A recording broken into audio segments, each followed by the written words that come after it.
My dear students, welcome to my tutorial. जाने बे हम आलोचना करिबा जो एमसीक्यू तुमरो 1 टा तुमरो एग्जाम होइतला क्लास 9 रो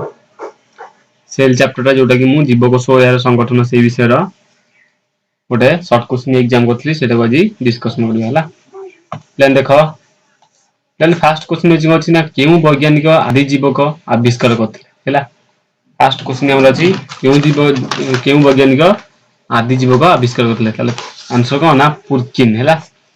पुरकिन कौन करथले ना आदि जीवक आविष्कार करथले प्लान एते पचारिबो सेल की आविष्कार करथले ना रॉबर्ट हुक हला बुझिबल ना सेल थ्योरी के बारे करथले ना स्वीडन और स्वान हला स्वीडन स्वान दिन मिसी कोन ना सेल थ्योरी बा सेल थ्योरी उद्भावन करथले हला तापर नेक्स्ट क्वेश्चन को अछि हमरा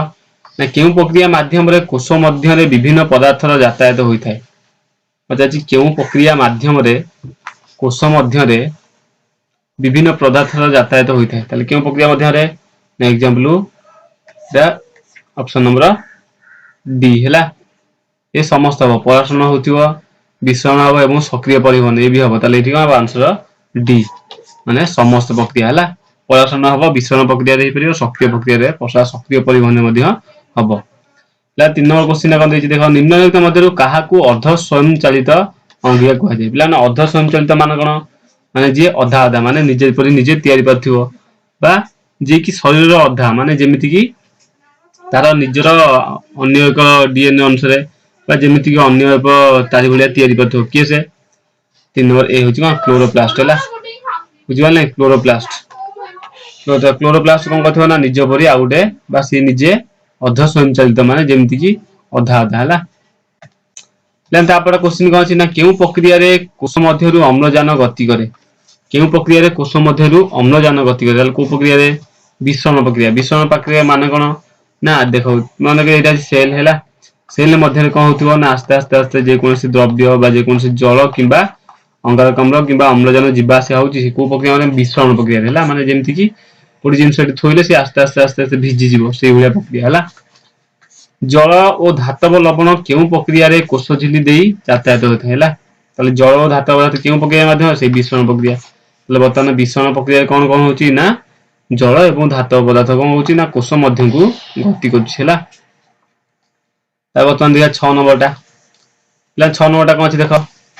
साइटोप्लाज्म रे थिबा पुष्टिसार फिलामेंट को कोन कहै जाय ताले पिला साइटोप्लाज्म रे कोन अछि ना पुष्टिसार फिलामेंट गोटे हैला गोटे पुष्टिसार फिलामेंट अछि से पुष्टिसार फिलामेंट को हमें कोन कहंती हैला ताले त कोन कहबा साइटोसोल हैला त कोन कह जाय साइटोसोल कारण साइटोप्लाज्म रे थिबा तो हम कोन साइटोसोल बोली कहली हैला ताले 7 नंबर क्वेश्चन देखो कोष भित्ति केउ पदार्थ निर्मित ताले कोष भित्ति मान कोन जो कोष ऊपर जे उडे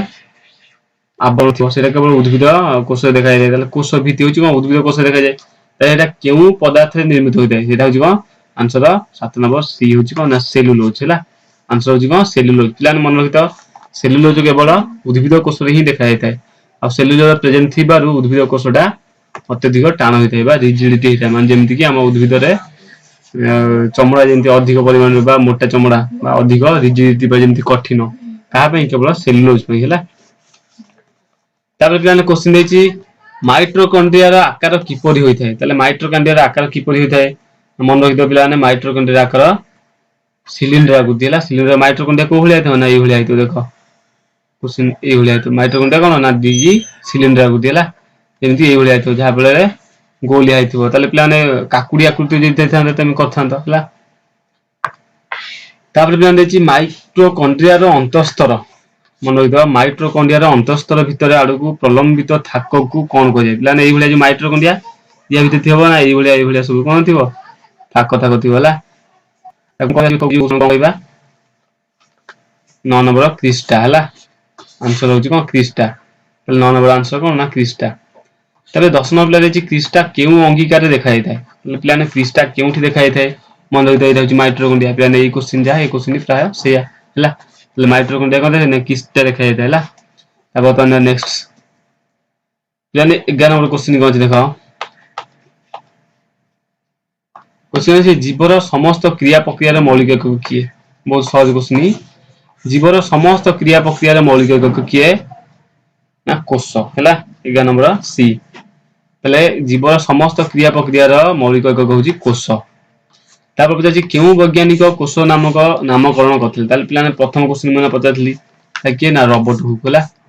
ରବର୍ଟ ହୁକ୍ କଣ କରିଥିଲେ ନା କୋଷର ନାମକରଣ କରିଥିଲେ। ତାପରେ କ୍ୱେଶ୍ଚନ ହେଉଛି କଣ ନା କେଉଁ ମସିହାରେ କୋଷ ଆବିଷ୍କୃତ ହୋଇଥିଲା। ପଚାରିଲେ ଫାର୍ଷ୍ଟ କ୍ୱେଶ୍ଚନ କେଉଁ ମସିହାରେ କୋଷ ଆବିଷ୍କୃତ ହୋଇଥିଲା। ଇମ୍ପୋର୍ଟାଣ୍ଟ ଜିନିଷ କେତେ ନା 13 ନମ୍ବରର ବି ମାନେ 1665 ହଉଛି ମନେ ରଖିଥା 65 ହେଲା। 1665 ରେ କୋଷ ଆବିଷ୍କାର ହେଇଥିଲା। 14 ନମ୍ବର କ୍ୱେଶ୍ଚନ ଅଛି ଦେଖ କେଉଁ ବୈଜ୍ଞାନିକ ଦ୍ୱୟ କୋଷ ସିଦ୍ଧାନ୍ତ ବର୍ଣ୍ଣନା କରିଥିଲେ। ପିଲାମାନେ କୋଷ ସିଦ୍ଧାନ୍ତ ମାନେ କଣ ସ୍ୱିଡେନ ଆଉ ସିଲ୍ଡେନ ସ୍ୱାନ ହେଲା। କିଏ ସେ ସିଲ୍ଡେନ ଆଉ ସ୍ୱାନ। 15 ନମ୍ବର କଣ କରିବ ନା ସିଲ୍ଡେନ ଆଉ ଗୋଟେ ସ୍ୱାନ। 15 ନମ୍ବର କଣ ନା ସି। ପିଲାମାନେ 15 ନମ୍ବର ସିଲ୍ଡେନ ଆଉ ସ୍ୱାନ। ପଚାରୁଛି କଣ କୋଷ ସିଦ୍ଧାନ୍ତ କିଏ ବର୍ଣ୍ଣନା କରିଥିଲା ହେଲା। ଦେଖ କ୍ୱେଶ୍ଚନ ଟାକୁ ତାହେଲେ ଆନ୍ସର କଣ ହଉଛି ନା 15 ନମ୍ବର ସି ସିଲ୍ଡନ ଆଉ ଗୋଟେ ହେଉଛି ସ୍ୱାନ। ପିଲାମାନେ ଏଠି ଦେଖିଛି ପିଲାମାନେ ସ୍ୱାନ ଦେଇନି ଖାଲି ରବର୍ଟ ହୁକ୍ ଆଉ ସିଲ୍ଡେନ ଦେଇଛି। ସି ନମ୍ବର ଅପସନ ହବ। ଏଠି ପିଲାମାନେ ଆନ୍ସର ହଉଛି ସିଲ୍ଡେନ ଆଉ ସ୍ୱାନ କିନ୍ତୁ ଏଇଟା କଣ ଅପସନ ଟା କଣ ଭୁଲ ଦେଇଛି। ଆନ୍ସର ହଉଛି ଆମର ସିଲ୍ଡେନ ଆଉ ଆନ୍ସର ইয়াର ହଉଛି କଣ ପିଲାମାନେ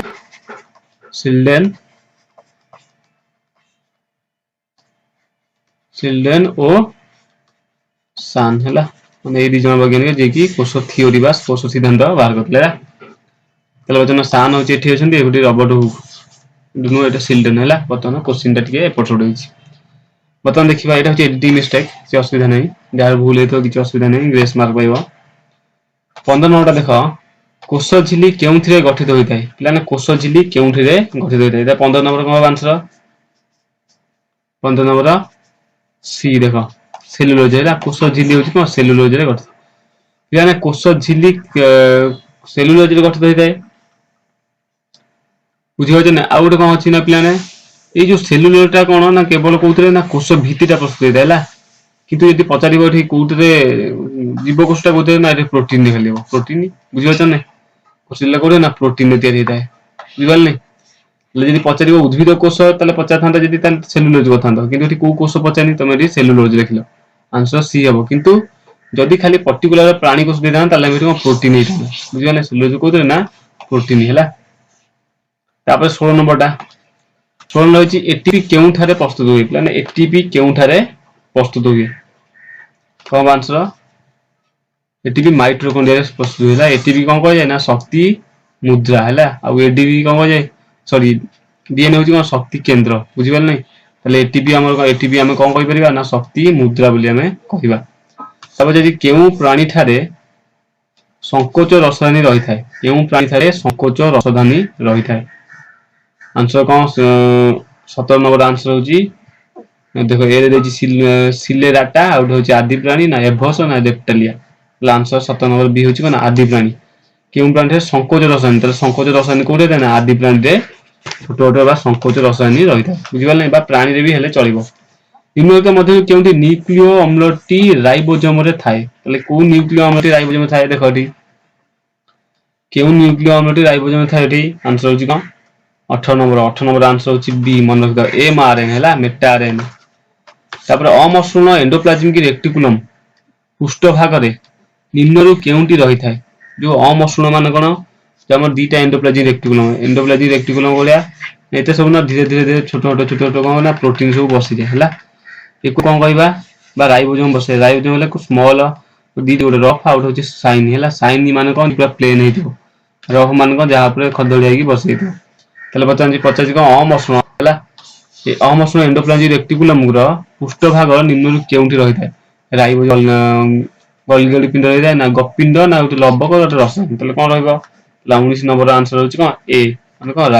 ତା ଉପରେ ରାଇବୋଜୋମ ବସି ପଡିଥିବାରୁ ସେଥିପାଇଁ କଣ ସେ ଖଡଦଡିଆ ହେଇଥାଏ ହେଲା। ଦେଖ ମସୃଣ ଏଣ୍ଡୋପ୍ଲାଜିମ ରେକ୍ଟିକୁଲମରେ କଣ ପ୍ରସ୍ତୁତ ହୁଏ। ତାହେଲେ ପିଲାମାନେ ମସୃଣ ଏଣ୍ଡୋପ୍ଲାଜିମ ରେକ୍ଟିକୁଲମ ମାନେ ଯୋଉ ପ୍ଲେନ ପୁରା ତା ଦେହରେ କଣ ପ୍ରସ୍ତୁତ ହେଇଥାଏ। ପିଲାମାନେ ମନେ ରଖିଥିବ ପୁରା ପ୍ଲେନ ମାନେ ମନେ ରଖିଥିବ ଏଇଟା ହଉଛି ସ୍ନେହ ପୁରା ଚିକଣ ହେଲା। ପୁରା ସ୍ନେହ ସାର ପ୍ରସ୍ତୁତ ହେଇଥାଏ। ବର୍ତ୍ତମାନ ଯିବା ଆମେ ନେକ୍ସଟ 21 କଣ ଦେଇଛି ଦେଖ ନିମ୍ନରୁ କେଉଁଟି କଣ ଦେଇଛି ନା ନିମ୍ନରୁ କେଉଁଟି ପୁଷ୍ଟିସାର ପ୍ରସ୍ତୁତ କରେ। ତାହେଲେ ଏ ଭିତରୁ କୋଉଟା ପୁଷ୍ଟିସାର ପ୍ରସ୍ତୁତି କରିଥାଏ ହେଲା। ତାହେଲେ 21 ନମ୍ବର କଣ ହବ ଦେଖ राइबोसोम राइबोसोम मन रखिथ सब कौन ना पुष्टिसार संश्लेषण करता है पुष्टिसार संश्लेषण की कथा ना राइबोसोम राइबोसोम टा कोठी थाए ना जोटा कि कोष भितर थाए एवं सेटा कोठी बसिथाए ना endoplasmic reticulum rough endoplasmic reticulum ऊपर से बसिथाए हला तापटा होची कोन ना माइटोकॉन्ड्रिया प्लान माइटोकॉन्ड्रिया रे आवश्यकता हेउथिबार पुष्टिसार काहा निर्देश संश्लेषित होइथाय जो माइटोकॉन्ड्रिया जो हमरो पुष्टिसार संश्लेषित आवश्यक होइथाय सेटा काहा निर्देश रे संश्लेषित होइथाय प्लान जहां भी हेइथाय सेटा 22 नंबर कोन हबो आंसर सी एटीपी निर्देश होला कारण एटीपी होची कोन खाद्य दब जहां फले कोन हबो ना सेटा माइटोकॉन्ड्रिया को जीवो माइटोकॉन्ड्रिया होची कोन शक्ति केंद्र एटीपी होची कोन ना शक्ति मुद्रा बुझिबल नै शक्ति मन कर जानो जे तार खाद्य सिया होला तबे निधानी माध्यम रे गल्गी बडी मन लइता निधानी माध्यम रे गल्गी बडी एटे गल्गी बडी मध्यम को कौन प्रवेश करे तो निधानी माध्यम रे गल्गी बडी को कौन प्रवेश करता है आंसर होची ना पुष्टिसार होला त निधानी माध्यम रे गल्गी बडी की पुष्टिसार एंट्री करता है प्रवेश करता है तापर जे हमें 24 नंबर को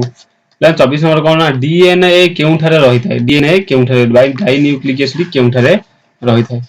आंसर कौन हबो 24 नंबर आंसर सी न्यास्टी रे हला डीएनए केउठारे रही थाए ना न्यास्टी रे डीएनए टा न्यास्टी रे रही थाए हला तापटा होची कोन देखो निम्न केउथिरे पाचक एंजाइम रही थाए निम्न केउथिरे पाचक एंजाइम रही थाए पाचक एंजाइम कोथे रही थाए लाइसोजेम मन होता कोठी ना लाइसोजेम प्लान लाइसोजेम दीटा काम कोन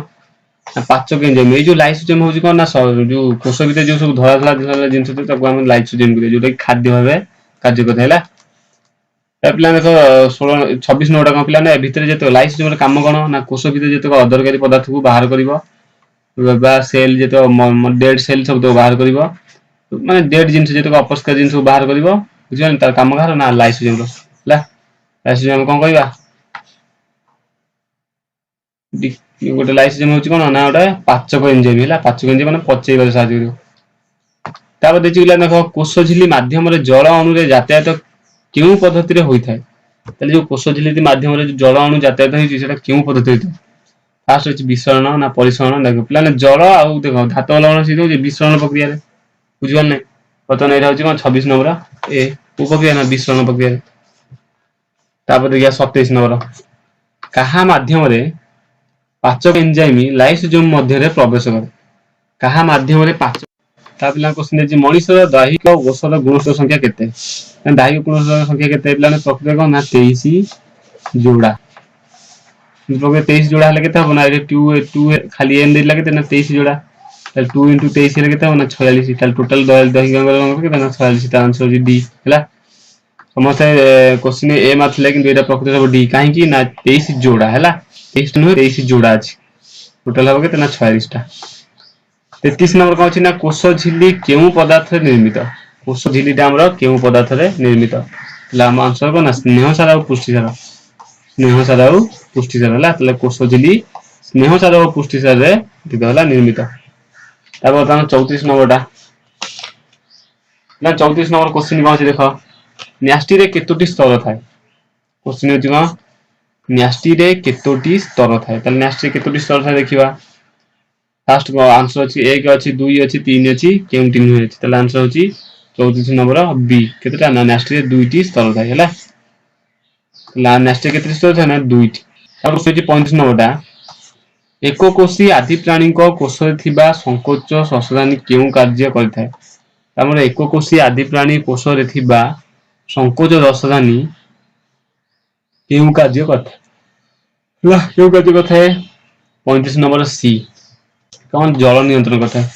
जो संकोच दानी हम कोन करथाय ना प्राणी रो कोष दिवा संकोच रसदानी ला संकोच दानी कोन जल को नियंत्रण करथाय रसदानी काम होची कोन जल जोग बा खाद्य हैला जे जल को नियंत्रण करथाय तापर होची कोन ना प्राक्ष्टीय कोष रे एटे प्लान प्राक नास्टीय हैला प्राक नास्टीय नोटा कटि जाईची हैला एडिटिंग भूल होची प्राक नास्टीय कोष रे कोन थाए प्लान प्राक नास्टीय कोष और सुनास्टीय कोष अछि तले देखिबो एठी प्राक नास्टीय कोष कोन थाए 36 डी होजी कोन ना वृद्धिकार डीएनए माने जोटा कि डीएनए को वृद्धि करथिबो होला किंतु सुनास्टीय कोष ठीक साथ नथिबो खाली केवल डीएनए टा केवल नथिबो सुनास्टिक कोश सब थी प्राग्नास्टिक कोश केवल कौन डीएन टा रोची जोटा कि तार हेड आउ किछि नै देला न्यास्टी झिल्ली किपरि होई थाए न्यास्टी झिल्ली किपरि होई थाए 37 क्वेश्चन न्यास्टी झिल्ली किपरि होई थाए दुई स्तरीय हला संगे संगे ना पढतली न्यास्टी केते स्तरीय दुई स्तरीय हला तापर 38 टा कोन अछि ना क्रोमोजोम केउथिरे निर्मित होई थाए क्वेश्चन नंबर 38 होछि कोन क्रोमोजोम कोउथिरे मन रखिता डीएनए ओ पुष्टिसार हले क्रोमोजोम डीएनए ओ पुष्टिसार रे ये होइताला सी नंबर टा कोन अछि देखो 29 नंबर टा सॉरी 39 नंबर टा 39 नंबर क्वेश्चन कोन अछि देखो एजी कोन ना क्रोमोजोम रो केंद्र को कोन कहै जाय मन रखिता क्वेश्चन कोन थिला क्रोमोजोम रो केंद्र को कोन कहै जाय हला एबना चारटा ऑप्शन अछि कोन कोन ना सेंट्रोजोम सेंट्रियोल आउट होछि सेंट्रोमियर आउट होछि टेलोमियर आउट होछि भ्याकुल आंसर होछि कोन 39 सी टेलोमियर हला 40 नंबर चलो कायिक कोश रे क्रोमोजोम रो किपरि भाबे रहिताय कायिक कोश रे क्रोमोजोम किपरि भाबे रहिताय लेन आंसर होछि कोन 2n हला कायिक कोश मान को हमर जिनि मनुष्य रहउछि 23 जोड़ा सेंति कोन एटा होछि कायिक कोश रे क्रोमोजोम केते ना 23 जोड़ा थियो 23 जोड़ा माने 2n होछि 23 जोड़ा हला माने 46 टा टोटल हला मन रखितो ताले वर्तमान या पर जो क्वेश्चन दा या पर परीक्षा हबा गुटे कोन ना वन लाइन रो वाला जोटा कि तुम माने भलो से पढिबो एवं ए परीक्षा जहा मार्क रखिलो चलिबो समस्त 30 ऊपर रखिजो जो मान तांको धन्यवाद आ जो मान 40 40 रखिजो तांको अनेक अनेक धन्यवाद मु समस्त की कहूची जे बा गुटे एडवाइस देउची समस्त 40 40 रखिबो चेष्टा करो हला नेक्स्ट क्लास देखा हो धन्यवाद।